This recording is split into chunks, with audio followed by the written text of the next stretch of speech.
অঞ্চলৰ যিকেইটি নামঘৰ আছে সেই নামঘৰ সকলো ভক্তপ্ৰাণ ৰাইজলৈ মোৰ আশীষ ধন্যবাদ আৰু জ্ঞাপন কৰি আজি আমাৰ ভাগৱতৰ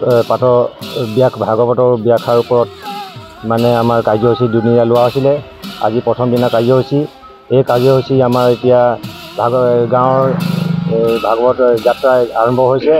ইয়াতেই ক'বলৈ বিচাৰিছোঁ কি সকলো ৰাইজলৈ অনুৰোধ থাকিলে যে গাঁওখনৰ সুমংগল হওক আৰু সমৃদ্ধি হৈ কেনে সদৌ গাঁৱৰ সকলো ৰাইজে যাতে এইদৰে ধৰ্মৰ প্ৰতি আকৰ্ষিত থাকি কেনে যাতে কোনো জাতিভেদ চিনা পৰিচয় নোহোৱাকৈ একত্ৰিত দলেৰে জীয়াই থাকিবলৈ মই এই সকলো ৰাইজক এই অনুৰোধ জনাইছোঁ।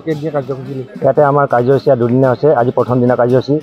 এতিয়া প্ৰথম দিনা কাৰ্যসূচী আমাৰ নিমন্ত্ৰণ কৰা হৈছে দুজন আপোনাৰ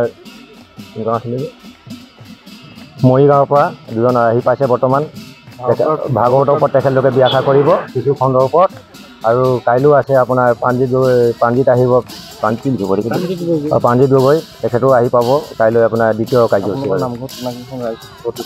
আমাৰ এতিয়া ইয়াত আমাৰ বৰ নামঘৰ আদি কৰি কেনে আমাৰ 5-6টামান নামঘৰ একত্ৰিত হৈ কেনে এই পদক্ষেপটো লোৱা হৈছে। মানে পদক্ষেপটো প্ৰথমে আমাৰ ইয়াতে আৰম্ভ কৰা হৈছে। ইয়াৰ পিছত আপোনাৰ অহা বছৰ আৰু বেলেগ এটা নামঘৰত হ'ব। এনেধৰণৰ কাৰ্যসূচী আমি এবাৰ প্ৰথম বাৰ্ষিক হয় আমাৰ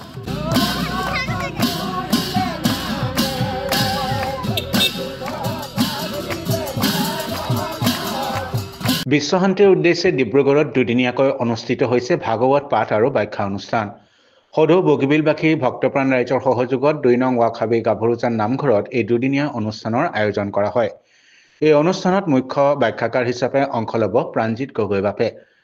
উল্লেখ্য যে উক্ত দুদিনীয়া কাৰ্যসূচীৰ প্ৰথম দিনা উক্ত অঞ্চলৰ ভক্তপ্ৰাণ ৰাইজে ধৰ্মীয় ভাগৱত যাত্ৰা বাহিৰ কৰি আকাশ পতা হৰিনাম ধ্বনিৰে মুখৰিত কৰি তোলে।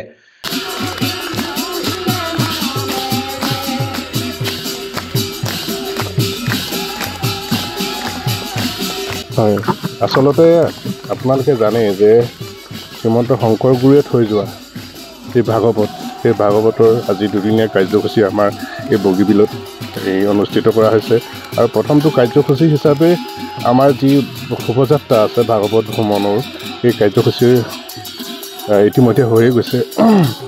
সেয়েহে আমি অসমবাসী তথা আমাৰ যিবোৰ জাতি জনগোষ্ঠী একত্ৰিত কৰাৰ যি প্ৰচেষ্টা আছিল আমাৰ শ্ৰীমন্ত শংকৰ গুৰুৰ, সেই প্ৰচেষ্টাই আমি আজি প্ৰথমটো ভাগৱত হিচাপে বগীবিল অঞ্চলত আমি এই প্ৰথমবাৰ এই ভাগৱত অনুষ্ঠিত কৰা হৈছে। আৰু এই অনুষ্ঠিত কৰাৰ লগতে আমি সকলোৰে ভাল এটা দিন বা ভাল এটা মানে দিনৰ কামনা কৰি আমি আজি এই ভাগৱত আৰম্ভ কৰা হৈছে। ৰাজকুমাৰ দাস ওৰফে মামাৰ প্ৰচেষ্টা তথা নেতৃত্বত উক্ত নামঘৰত অনুষ্ঠিত আজিৰ এই অনুষ্ঠানত পৰিচালনা তথা নামঘৰ সমিতিৰ হৈ সভাপতি ঋতু গগৈ, উপসভাপতি নৰেন চুতীয়া, সম্পাদক বীৰেন চেতিয়া, প্ৰাক্তন সম্পাদক ভৱানন্দ চুতীয়া, সমাজকৰ্মী ৰাজীৱ দাসৰ উপৰিও বহু গণ্যমান্য লোক উপস্থিত থাকে।